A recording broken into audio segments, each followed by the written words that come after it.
Europeans didn't conquer anyone because they were stronger, smarter, or superior in any way.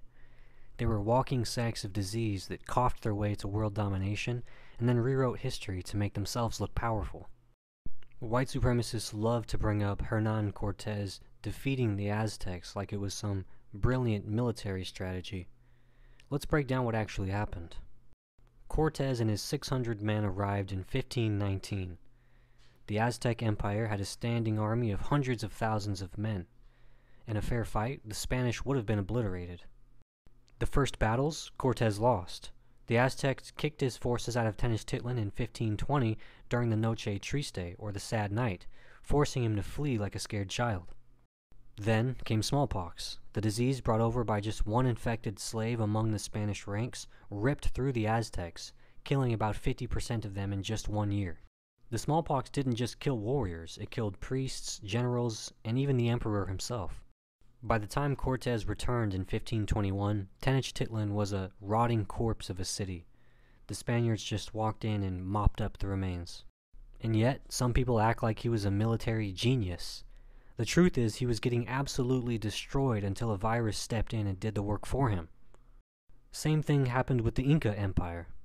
Francisco Pizarro didn't conquer the Incas. He showed up after smallpox had wiped out millions of them and thrown the empire into a civil war. The Inca Emperor Huayna Capac and his heir both died from smallpox before they had even heard of the Spanish. This led to a civil war between his two sons Atahualpa and Huáscar. Pizarro and his 168 men didn't win against the Incas. They took advantage of a civilization already in chaos, kidnapped the emperor, and murdered unarmed people at the Battle of Cajamarca. You want to act like that's military superiority? That's opportunism at best, and genocide at worst. And when disease wasn't fast enough, Europeans weaponized it. The British literally handed out smallpox-infected blankets to natives in 1763. And this wasn't a rumor. British generals wrote about it in their own letters. Nor was it a one-off case. The Europeans knew that their disease was their deadliest weapon, and used it. And let's talk about Africa, since you love pretending that Europeans just walked in and took over. Europeans couldn't even get past the coasts for centuries because African kingdoms were too powerful and the climate was too deadly for them. The Zulu kingdom under Shaka Zulu wiped out British forces using nothing but spears and superior battle tactics. The Ashanti Empire held off British colonization for nearly 100 years. So how did the British finally win? Not through strength, not through strategy. That's right, through the Maxim machine gun. During the Battle of Omdurman in 1898, British soldiers, armed with machine guns, massacred 10,000 Sudanese warriors and lost only 48 men in 1 day. That wasn't war, that was slaughter. The second Europeans had guns that could wipe out entire armies in minutes, they stopped pretending to fight fair and turned Africa into a bloodbath. And now you pathetic little keyboard crusaders sit in 2025 and talk about how the Europeans were strong and superior. If they were so strong, why did they need diseases and industrial weapons to win? If they were so dominant, why did they keep losing wars until they could turn battlefields into mass graveyards with machine guns? Your ancestors weren't conquerors.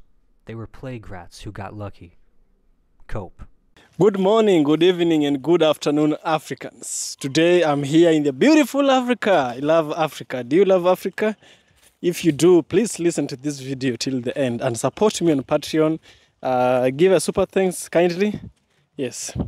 Now, there is a white man who is quite interesting, you know. We have a few like this. They don't make like this anymore, you know. God stopped manufacturing them because they are too rare, and the value is found in their rarity or rarity, whatever way you decide. So this gentleman is a white gentleman who is, I don't know how you'll call it. The white people will say he's pissed by being white, and the black people would say he's enlightened, you know.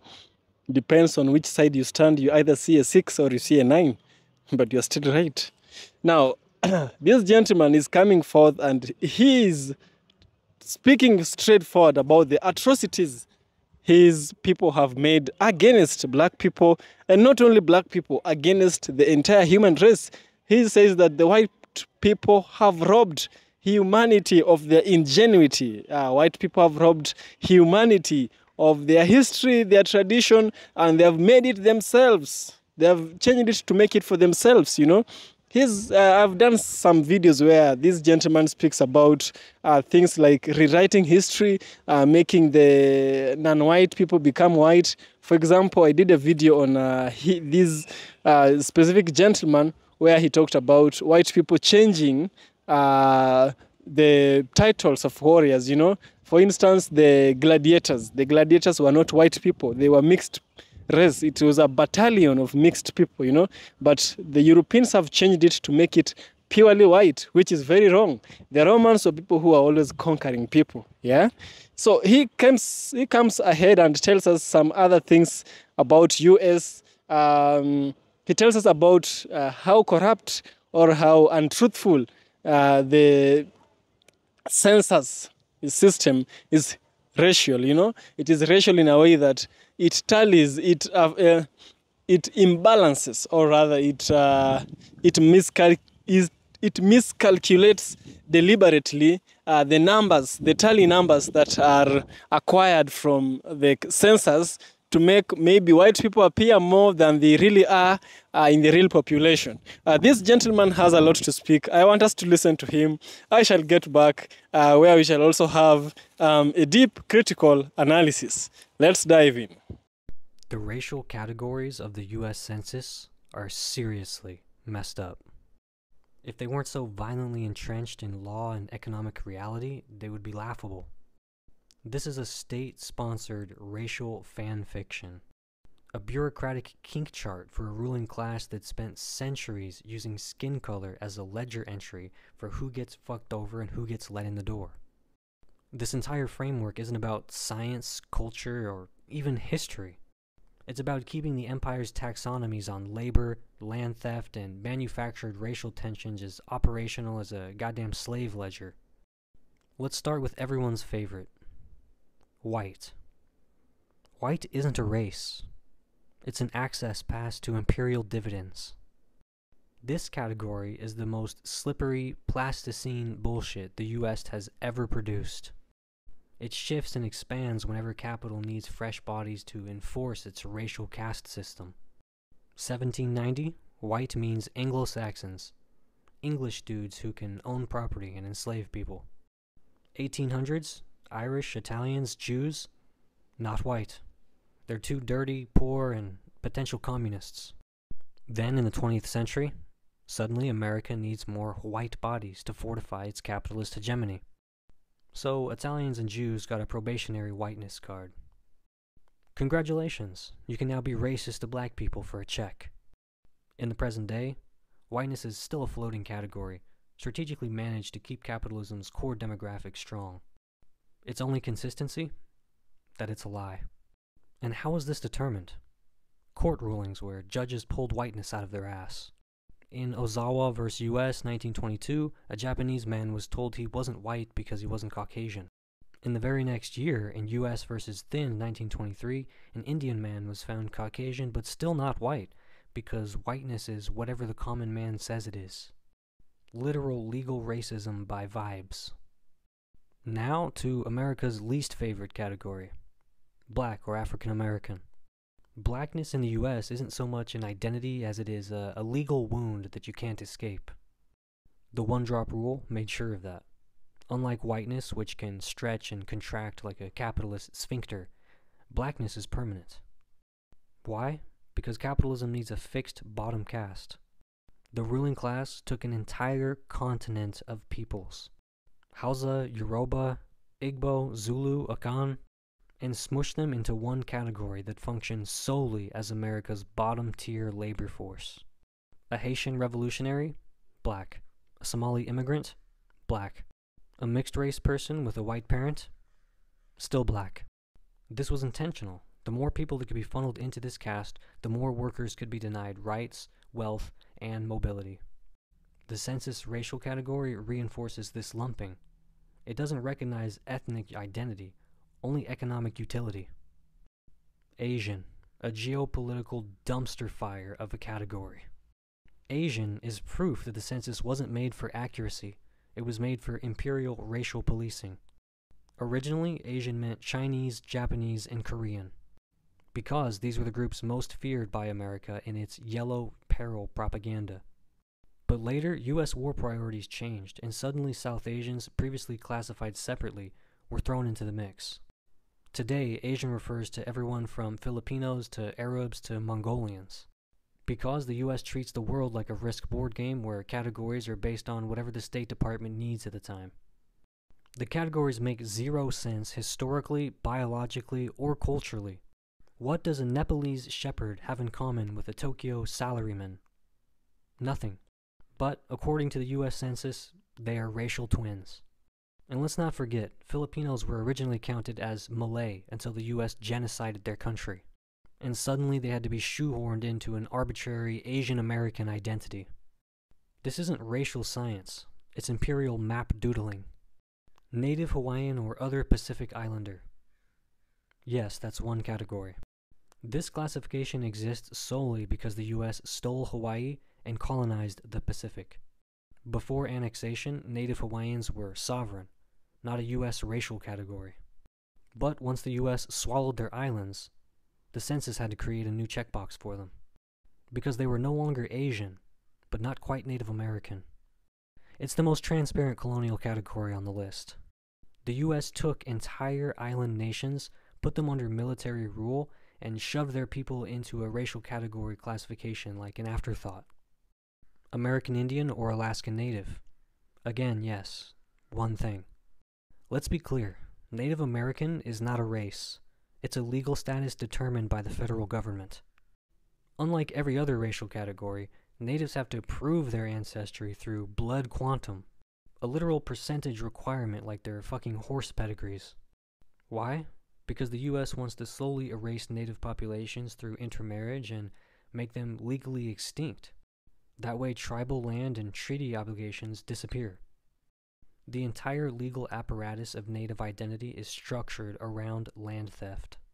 The more that Native is tied to government recognition and not actual ancestry, the easier it is to phase out indigenous land rights. And then lastly, some other race. This is where America hides the evidence that its racial categories are broken. Over 50% of Latinos check this category because they don't fit in any of the other nonsense boxes. Why? Because Latino isn't a race. It's a colonial aftershock. Latin America was built on Spanish caste systems where race was quite fluid. White-passing Latinos got elite privileges. Dark-skinned Latinos got shoved into plantation labor. Mestizos, mulattoes, and indigenous peoples got thrown into a racial purgatory, where their classification was decided by economic status. The U.S. Census inherited this clusterfuck, which is why it refuses to classify Latinos racially, and instead leaves them in a limbo category that proves the whole system is bullshit. The U.S. racial classification system is not science. It's not even consistent. It's a damn capitalist filing cabinet designed to sort laborers, allocate oppression, and justify imperial expansion. The only thing it categorizes with 100% accuracy is who gets fucked over and who gets a free pass. This shit isn't fixable. It's not a mistake or a quirk of history. It's a designed tool of power, and the only rational response is to throw it into the fire and build a world where race is not a government-enforced hierarchy, but an actually material understanding of history, culture, and class. So I believe you've heard this gentleman. What do you think of him? Is he a pessimist against white people, or is he a man who is enlightened and he's out here? God is using him, to represent the truth, despite his people hiding the truth from the rest of humanity, particularly the black people. What do you think? Is he enlightened, or is he a pessimist against the black people? Share with me the thoughts in the comment section. I'd love to hear from you, So, this gentleman, he's telling us about racial injustices. But now, I want to tell you something. Why have the whites always been putting themselves in wrong places or in right places that don't belong to them? Again, it depends with how you look at it. Wrong or right might be right depending on who you ask. But we have the objectives, the objective morality, the objective right, and the objective wrong, So I'm asking you this with an objective view. Do you think Europeans are right, or rather white people are right with changing the history how it is? Do you think they are right by changing the numbers? Do you think they have the ability of altering nature as the same way they have altered history? You know, they're here, outside here, changing numbers. They're here changing history. They're here changing books. They're here changing Bible verses. I'm told many times that King James, who is a white man, rewrote the Christian Bible, and he changed some things. He changed some wordings. He changed the semantics, and also he changed the syntax, how words are arranged. You know, how you arrange words in a sentence will affect it in such a way that the sentence will have ambiguity, where it will start have multiple meaning, and once it starts having multiple meaning, it breeds confusion, and when confusion is met, truth does not exist, because truth does not exist on confusion. Truth is only one version. We can't have two versions of truth. Never ever existed. If you know a truth that has confusion, please tell me. I love to listen from you, you know. So this gentleman, is he right in calling out his people, or is he wrong? You as a African American, you as an African, or you as a white person, whoever is watching this video, what is your perspective on this white individual? I want to hear from you. And many times, or rather, what do you think would be the purpose of this guy to alter history of white people? Sorry. What do you think they gain from this? They do this because of white superiority.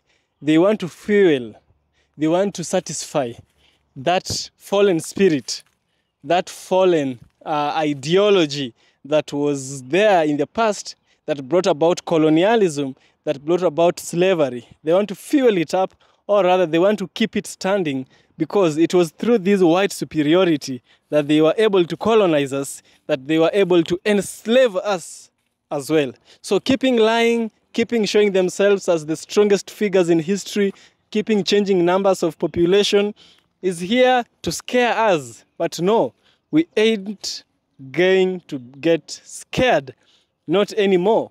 Black people and other races know the right, have the right, and will always have the right to the truthfulness of situations and the truthfulness that history has. You know, you only hide when you have something to hide. The guilty will always be afraid, and they'll try to hide. If you ain't guilty, you won't be afraid, and you won't have nothing to hide. White people who wrote history, some of them were very malicious. They lied so many times in order to satisfy the desire of their masters. But now, through this white man, we are able to get enlightened. Yes. I want us to share this discussion on the comment section. Let's continue listening to one another. Let's share more insights on the comment section. Yes. Let's dive on the comment section and let's continue this discussion. Thanks for watching.